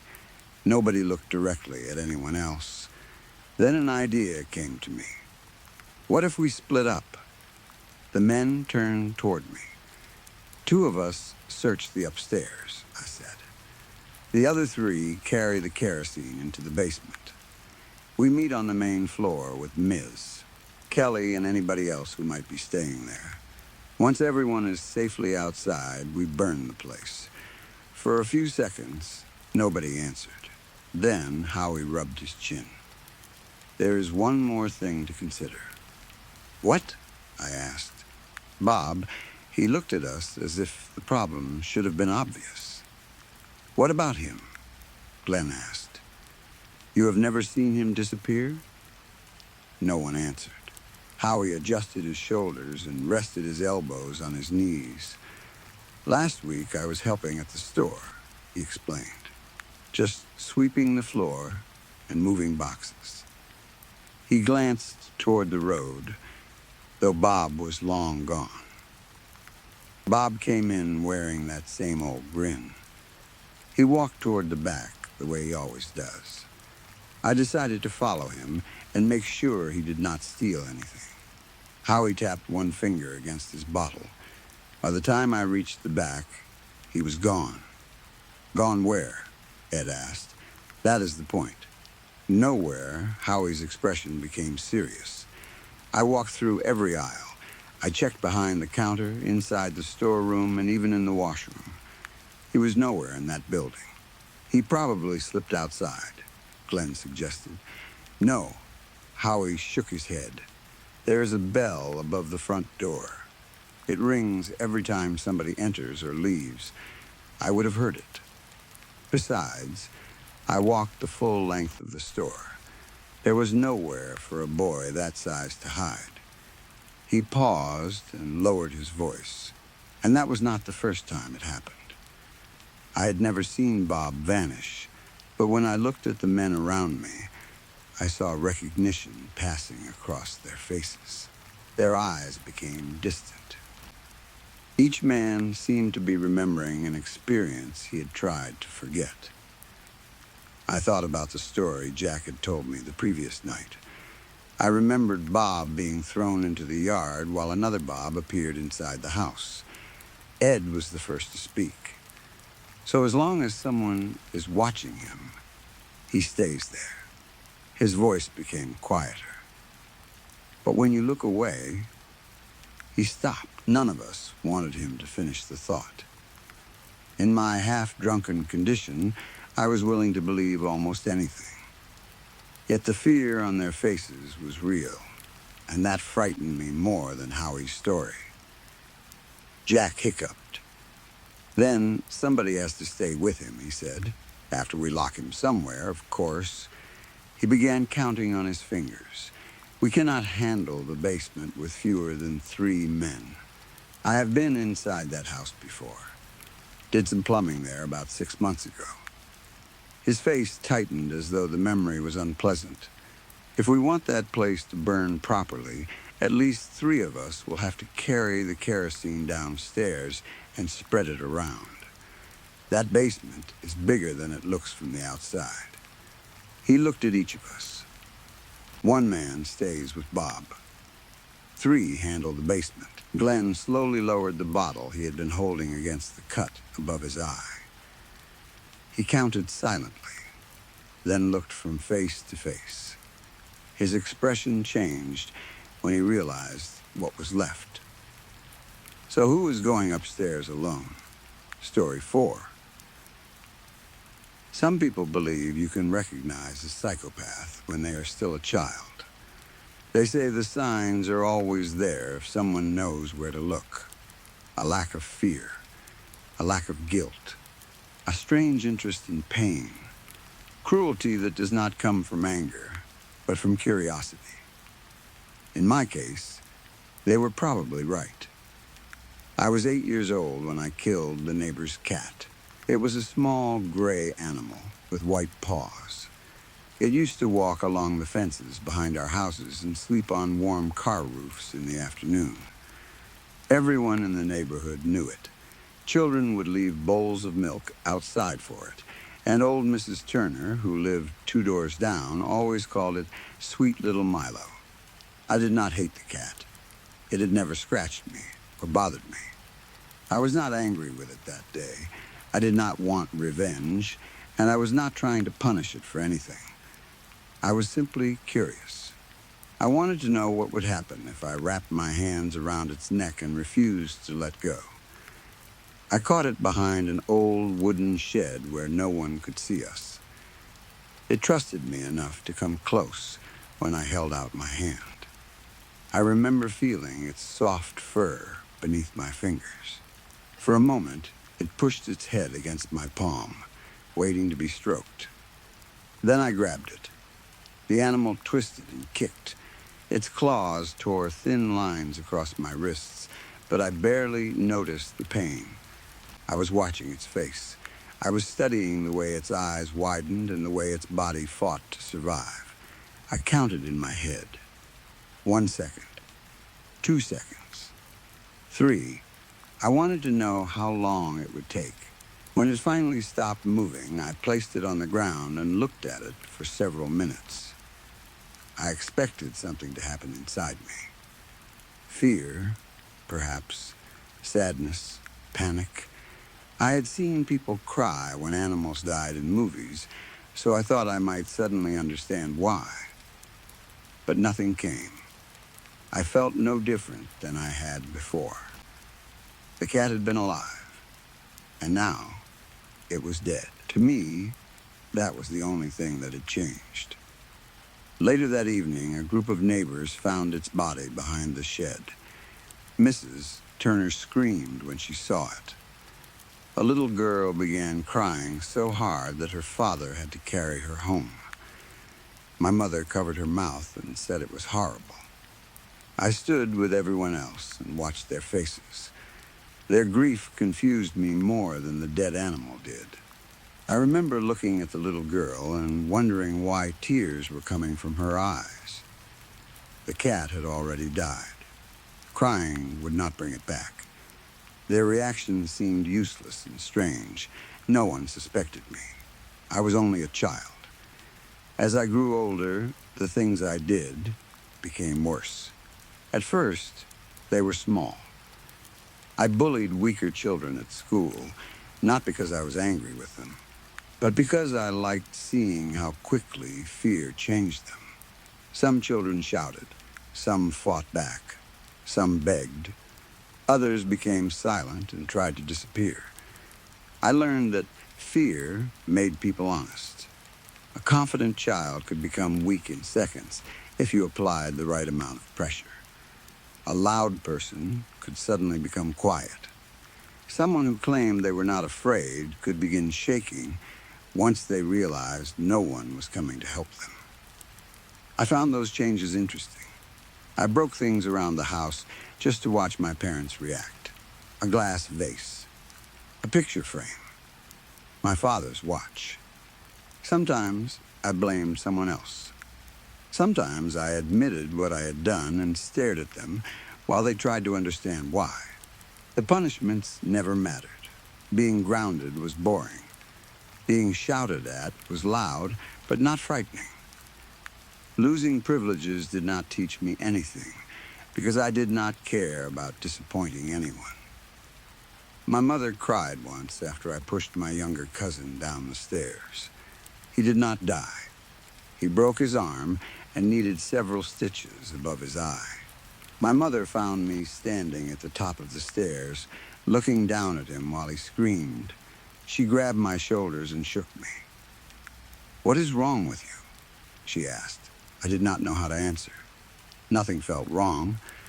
By the time I was a teenager, breaking objects no longer interested me. I started breaking people. Fights became more serious. I learned where to hit someone so they would fall. I learned how long I could hold another boy underwater before he began to lose strength. I learned how easily a frightened person could be controlled. Most importantly, I learned that adults often ignored warning signs because admitting the truth frightened them. Teachers called me troubled. My parents called me difficult. A school counselor called me emotionally disturbed. They used many words, but none of them changed anything. They asked me how I felt, and I gave them the answers they wanted. I said I was sorry. I said I was angry. I said I did not understand my own behavior. I lowered my head, softened my voice, and promised to improve. Adults wanted to believe children could be fixed. It made them easy to fool. When I killed my first person, I was 23. I will not describe every detail. The court records already contain enough. What I remember most clearly is the sound. The human neck does not break the way movies make it seem. There is no clean, dramatic crack. The sound is smaller and rougher. It is something between a snap and a dull pop. I thought I would feel disgusted. Instead, I felt satisfied. It was like bending a dry branch until it finally gave way. For years, people had told me that murder was different from everything else. They spoke about it as if killing someone would tear open the soul. They said a person could never live normally after taking a life. I waited for that feeling. It never came. I slept well that night. The second murder was easier. The third was almost routine. I became careful. I learned how police investigated. I watched documentaries, read court reports, and paid attention to the mistakes other killers made. Most people who commit murder are emotional. They panic. They act without thinking. They return to the scene. They talk too much. They keep objects connected to their victims. They confess to friends because they want someone to admire what they have done. I did none of those things. I did not kill because I was angry or desperate. I did not need attention. I did not want fame. I was interested in control. For a long time, I believed I would never be caught. But confidence can become carelessness, and no one is perfect forever. When the police finally arrested me, I was more annoyed than afraid. I hated the loss of control. I hated the questions in the locked rooms. I hated being watched. The officers expected me to deny everything. When I did not react the way they expected, they became uncomfortable. One detective placed photographs of the victims on the table in front of me. These were people, he said. They had families. I know. Does that mean anything to you? I studied his face before answering. I could tell he wanted to see guilt. He wanted me to look away from the photographs or begin crying. He wanted proof that a human being was still hiding somewhere inside me. I gave him nothing. The trial lasted for weeks. The courtroom was always full. Families of the victims sat behind the prosecutor. Some held photographs. Some held hands. Some stared at me with hatred so strong that it almost seemed physical. One mother spoke about her son. She described the kind of child he had been, the food he loved, the way he called her every Sunday, and the plans he had made for the future. Her voice shook through most of her statement. When she reached the part about identifying his body, she could barely speak. His father sat beside her with tears running down his face. Another family talked about a daughter who would never get married, never grow older, never have children, and never come home again. The courtroom filled with crying, anger, broken voices, and questions no one could answer. How could you do this? Why did you choose them? Did they suffer? Do you feel anything? I watched them the same way I had watched the cat behind the shed, with curiosity. I studied how grief affected their breathing. I noticed how some people became louder when they were in pain, while others became quiet. I wondered whether their sadness would fade after a few months or remain for the rest of their lives. When the judge called me evil, I felt nothing. When the prosecutor described me as a monster, I felt nothing. The psychiatrists used a more professional word, psychopath. They said I lacked emotional empathy. I could understand what other people felt, but I could not share those feelings. I knew what grief looked like, but I did not experience it. I knew what fear did to a person's body, but another person's fear did not matter to me. One doctor described it as a missing piece. Most people were born with something I did not have. The newspapers called me an alien in human skin, a threat to society, proof that some people were simply born wrong. They wrote about my childhood, the dead cat, the fights, the broken objects, and the people who had noticed something strange about me but had done nothing. For a few weeks, my face appeared everywhere. Then the world became interested in something else. The jury found me guilty. The judge sentenced me to death. My life became a small, concrete cell, metal bars, bright lights, and endless waiting. People imagine death row as a place filled with screaming and violence. Most of the time, it is quiet. The days pass slowly. Meals arrive, doors open and close. Guards count you. Lawyers visit. Then they leave. The boredom is worse than fear. I did not fear death the way other inmates did. Some prayed, some cried at night. Some wrote letters to people who no longer answered them. One man spent hours reading the Bible and begging God to forgive him. Another screamed whenever guards walked past his cell because he thought they were coming to take him away. I mostly stared at the walls and tried to make time move faster. Then, several years into my sentence, a group of doctors came to see me. There were 4 of them, 2 neurologists, a psychiatrist, and a woman from the prison administration. The lead doctor was a thin man with tired eyes and silver hair. He carried a folder with my name on it. He told me about an experimental procedure. Researchers had been studying the parts of the brain connected to emotional empathy. They believed they had found a way to activate responses that were weak or absent in people like me. It is not a cure, the doctor said. At least, we do not call it that. What do you call it? I asked. A neurological treatment. He explained that the procedure had only been tried on a small number of patients.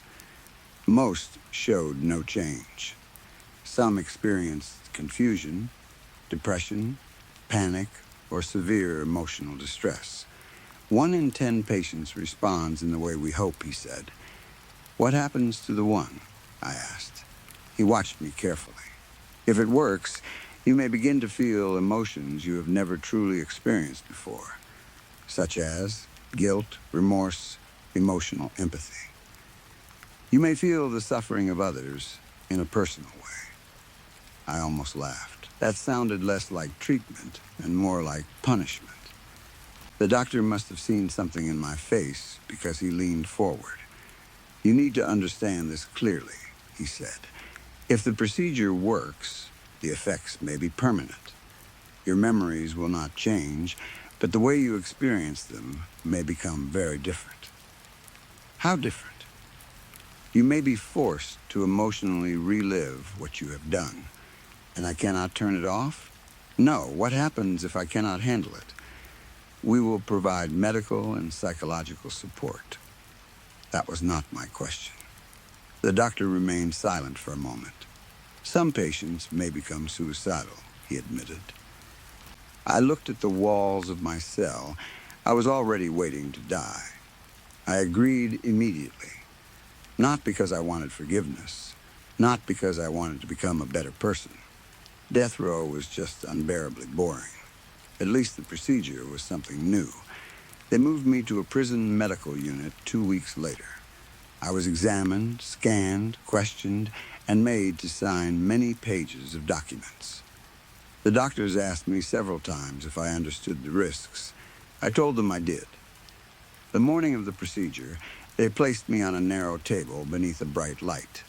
A nurse attached wires to my chest and temples. The lead doctor stood beside me. This is your last chance to refuse, he said. I know. If it works, you may not like the person you become. I do not particularly like the person I am now. That was not true, but it made him look hopeful. A mask came down over my face. The room faded. When I woke, everything felt wrong. At first, I thought it was only the pain. My head felt as if someone had driven a metal spike through the center of my skull. Light hurt my eyes. Every sound seemed too sharp. Then I noticed the weight in my chest. It was heavy and tight, like a stone had been placed behind my ribs. My stomach twisted. My hands shook, even when I tried to hold them still. A nurse asked how I felt. I could not answer. There was something inside me I did not understand. For the first time in my life, my own mind felt dangerous. The memories began a few hours later. The cat came first. I had not thought seriously about that animal in decades. Until then, it had been nothing more than an old fact, a moment from childhood without emotional meaning. Now I saw everything again. The gray fur, the white paws, the trust in its eyes when it walked toward me. I remembered how warm its small body had felt beneath my hands. I remembered it fighting, scratching, twisting, and trying to breathe. Then I heard its cries. I had heard them as a child, but this time they did not sound like meaningless noise.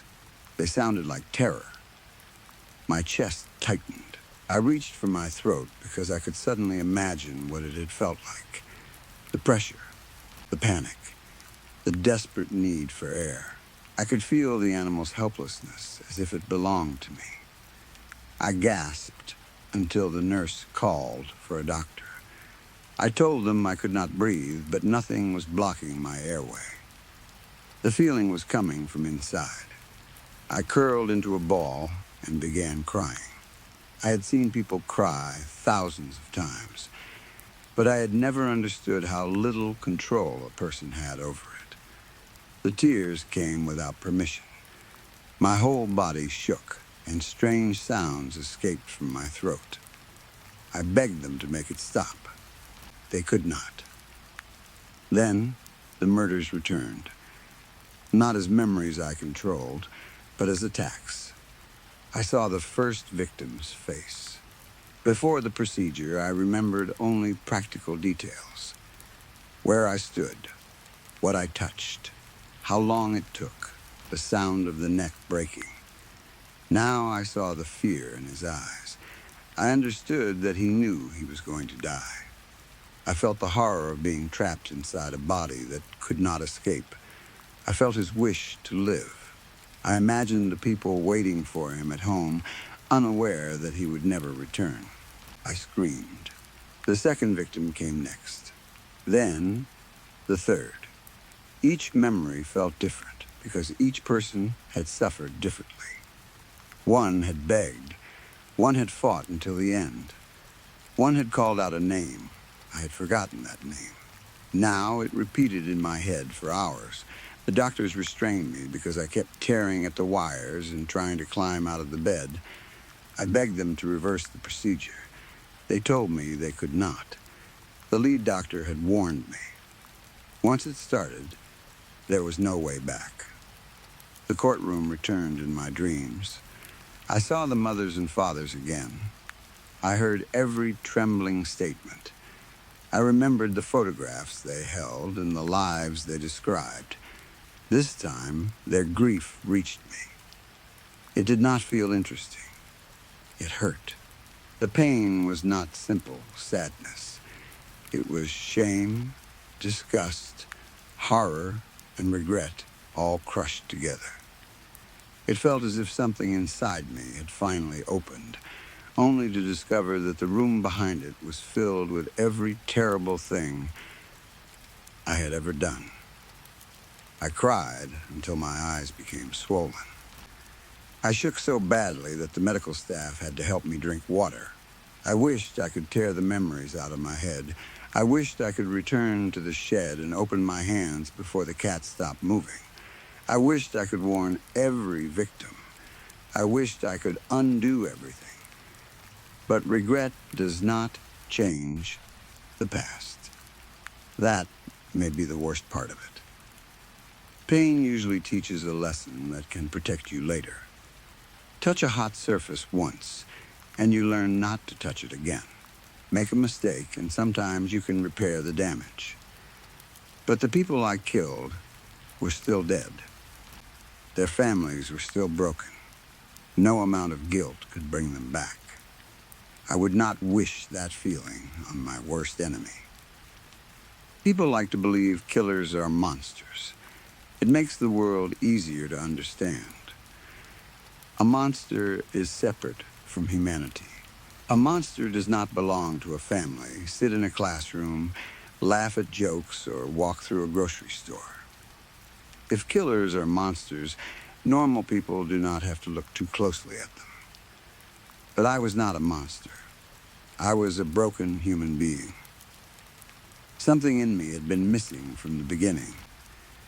If I had felt these emotions when I was young, my whole life might have been different. I would have understood why the neighbors cried for that cat. I would have known that fear mattered because it belonged to a living creature. I would have understood that pain does not become meaningless simply because it belongs to someone else. Maybe I would have asked for help. Maybe my parents would have recognized what was happening. Maybe I would have protected people instead of studying how to hurt them. Maybe I could have saved lives instead of taking them. For months after the procedure, I could barely sleep. The doctors visited me often. They recorded my answers, measured my reactions, showed me photographs, and asked what I felt. I told them the truth. I felt guilt. I felt remorse. I felt grief.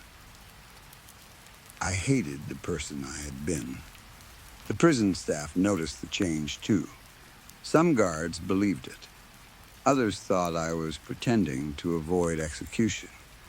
That was understandable. After all, I had lied before. I had manipulated people before. I knew how to appear calm, frightened, sorry, or harmless whenever it helped me. But this was different. At least, that is what I kept telling them. My lawyers filed new appeals. They argued that the procedure had transformed me into someone psychologically different from the person who committed the crimes. Religious groups wrote letters asking the state to show mercy. Doctors published papers about me. Some called me proof that even the worst people could change. Others called the experiment cruel. My execution was delayed. Then delayed again. Eventually, the state agreed to review my sentence. That is why I am sitting here today. That is why you are sitting across from me. You have read the reports. You have watched the recordings. You have seen me cry when I describe the victims. You have heard the doctors say that my emotional responses are real. And they are real. The procedure did change everything for me. After I woke up, remorse finally made sense. I learned how guilt feels in the body. I learned how grief changes the voice. I learned where a person pauses when a memory hurts too much. I learned how shame makes someone look away and how regret can make the hands tremble. Once those feelings clicked into place, it became surprisingly easy to get the tone right. So I truly am grateful that you decided to give me a second chance today. I know this transfer is unusual. I know the doctors want me moved to a less secure medical facility so they can continue studying me. I know your report will decide whether the restraints remain necessary. You have been very kind, officer, kinder than most. You listened to me. You believed that I had changed. You even said a man who truly understands his crimes deserves the chance to prove he is no longer dangerous. I agree. Completely now, officer. Won't you take off these handcuffs? My wrists are beginning to hurt, and I promise I will not hurt anyone again. Story 5. Daniel knew prison was coming long before the court gave him an official date. For months, he had watched the case slowly close around him. At first, he had believed he could escape it. He had money, powerful contacts, and enough experience with legal tricks to delay almost anything. He had spent most of his adult life convincing people to trust him, and he had become very good at it. Investors handed him their savings. Business partners signed contracts without reading the smaller details. Banks approved loans because Daniel always knew how to smile at the right moment and say exactly what they wanted to hear. But charm could only hide numbers for so long. The investigators found the false accounts first.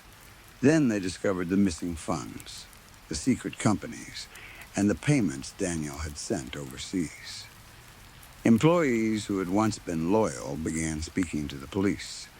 His accountant made a deal with the prosecution. Even his closest business partner gave them copies of private emails in exchange for protection.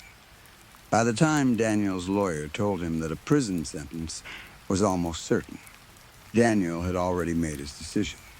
He would disappear. He did not tell his wife. He did not tell his friends. He trusted no one enough to share the full plan. For several weeks, he quietly prepared everything he needed. He bought a false passport through a man who operated from the back room of a small nightclub. He moved cash into hidden accounts that the government had not yet discovered. He purchased simple clothes, a prepaid phone, and a plane ticket under a name that had never belonged to him. The most important part of the plan was making sure nobody looked for a living man. The night before his court hearing, Daniel left his house shortly after midnight. His wife was asleep, or at least he believed she was. He placed his suitcase in the trunk and drove away without looking back. The roads were almost empty.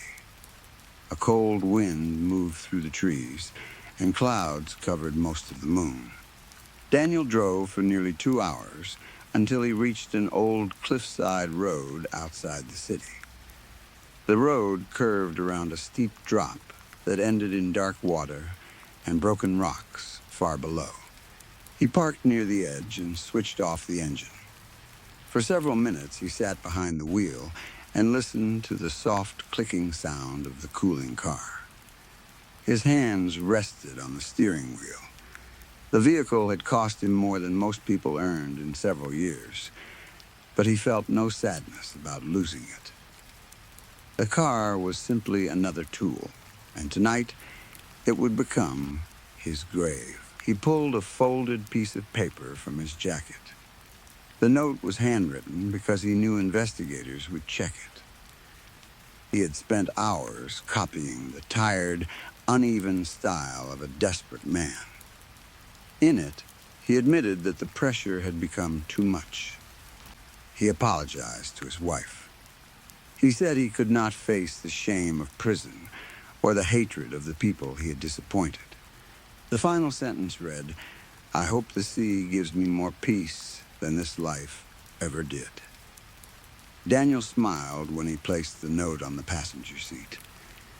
It was dramatic, perhaps too dramatic, but people believed what they expected to believe.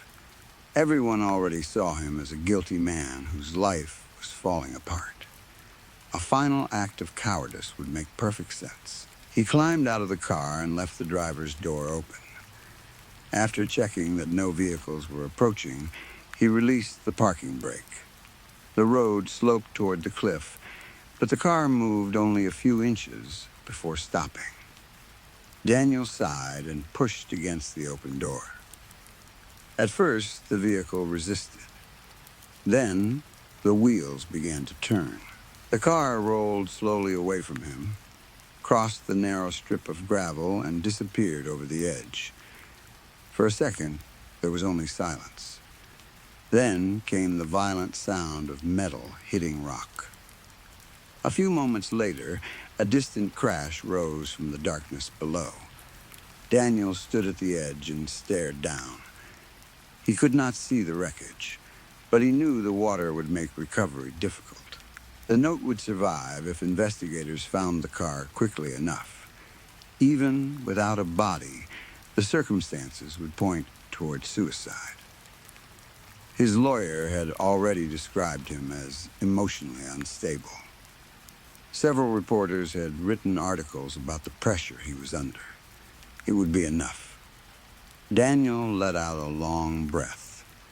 The life he had built was over, but he did not mourn it. As far as he was concerned, Daniel Mercer had died at the bottom of that cliff. He walked nearly a mile to where another car was waiting. A man he had paid in advance drove him to a private airfield without asking questions. By sunrise, Daniel was on a plane heading south. By evening, he was in Panama. The passport identified him as Thomas Reed, a quiet Canadian businessman with no criminal history. Daniel checked into a cheap hotel far from the expensive areas tourists usually visited. The room smelled of damp carpet and cleaning chemicals. The air conditioner made a painful grinding noise, and the yellow curtains did little to block the lights from the street. It was not the kind of place Daniel would normally stay, but luxury could come later. For now, he needed to remain unnoticed. He locked the door, placed a chair beneath the handle, and counted his money twice. Everything had worked. By the time anyone discovered the wreck, he would already be beyond their reach. Daniel expected to feel fear or regret. Instead, he felt strangely excited. He imagined the police gathering near the cliff. He pictured rescue teams searching the water and reporters speaking in serious voices outside his home. His wife would cry for the cameras. His lawyer would express shock. The public would call Daniel a coward who had chosen death rather than justice. That part amused him. They could call him whatever they wanted. Their words could not hurt a dead man. The next morning, Daniel woke early and turned on the television. He found an American news channel and ordered coffee from the hotel lobby. His court hearing was scheduled for 10 o'clock. By then, the authorities should have discovered that he was missing. At first, the news showed nothing about him. There were reports about an election, a factory fire, and a storm moving toward the coast. Daniel changed channels repeatedly, becoming more irritated each time. He wondered if the car had not yet been found. Perhaps it had sunk deeper than he expected. Perhaps the note had been destroyed. He checked the time. 10:15. Daniel sat on the edge of the bed, holding the remote tightly. He imagined the judge waiting in the courtroom while his lawyer pretended not to know where he was. An arrest warrant would be issued soon. Once the police visited his house, they would begin searching the roads. At 10:37, a red breaking news banner appeared across the bottom of the screen. Daniel leaned forward. The camera showed the steps outside the courthouse, where his hearing was supposed to take place. Reporters stood behind metal barriers, speaking loudly over one another. Police officers and government officials moved in the background. Daniel smiled.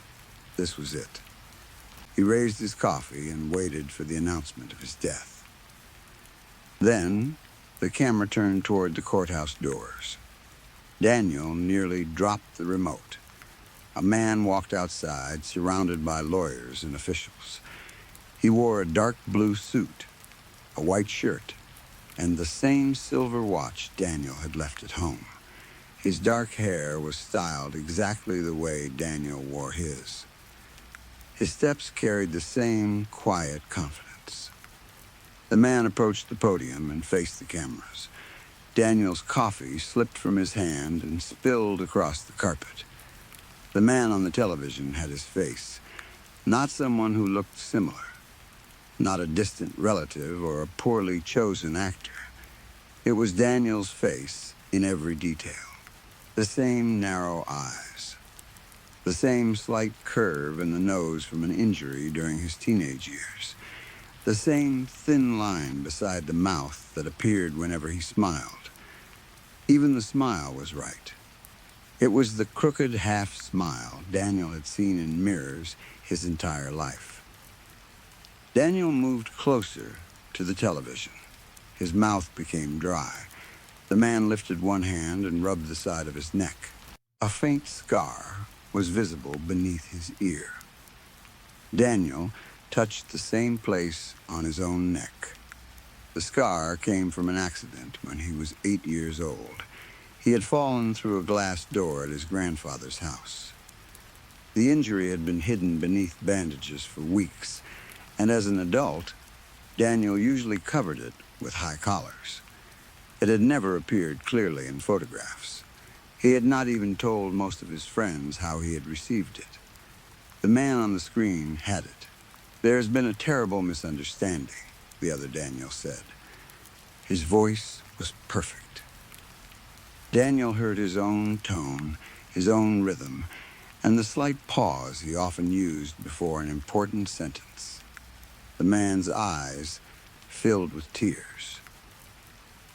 "New evidence has cleared me of any wrongdoing," he continued. "The charges against me have been dropped." The reporters began shouting questions, but the man raised one hand. "I want to thank my family, my legal team, and everyone who continued to believe in me. These accusations have caused great pain, but I do not wish to respond with anger. I simply want to return to my life." An official stepped toward the microphones and confirmed the statement. According to him, new financial records had proven that Daniel had not controlled the accounts connected to the fraud. Another person was now being investigated. The government apologized for the damage caused to Daniel's reputation. The reporters looked sympathetic. Some even applauded. The headline moved across the bottom of the screen. "Businessman cleared of fraud allegations." Daniel stared without blinking. It made no sense. The evidence against him had been real. He knew it was real because he had created most of it himself. There were signed documents, recorded phone calls, and electronic transfers. No missing account or surprise witness could erase all of that overnight. But that was not the most terrifying part. Someone else had taken his place. While Daniel sat in a damp hotel room under a false name, another man was standing in front of the world, wearing his face. That man had not only inherited Daniel's identity, but had somehow walked away innocent. Daniel felt as if something had been stolen from inside him. His house, his bank accounts, and his reputation now belonged to the stranger on television. His wife would return home with him. His friends would shake his hand. The people who hated Daniel yesterday would apologize to him today. The real Daniel had disappeared so completely that there was no longer a place for him to return to. For several minutes, he tried to convince himself that the broadcast was fake. Perhaps someone had created a digital copy of his face. Deepfake technology had become frighteningly realistic. The footage might have been edited, the voice copied, and the news report arranged to make him believe the case had been dropped. But why? Who would go to that much trouble? The police might fake a short video to draw him out, but they could not control every major news channel. Daniel changed stations. The same press conference appeared everywhere. Some channels showed different camera angles. In one view, the man's reflection was visible in the glass doors behind him. In another, he shook hands with Daniel's lawyer. The copy was physically there. Daniel called his lawyer from the prepaid phone, but he ended the call before it connected. Hearing the man's voice might reveal Daniel's location. He searched the internet instead. Every news website carried the same story. Photographs showed the other Daniel leaving the courthouse. One image had been taken so close that Daniel could see the tiny mark above the man's left eyebrow.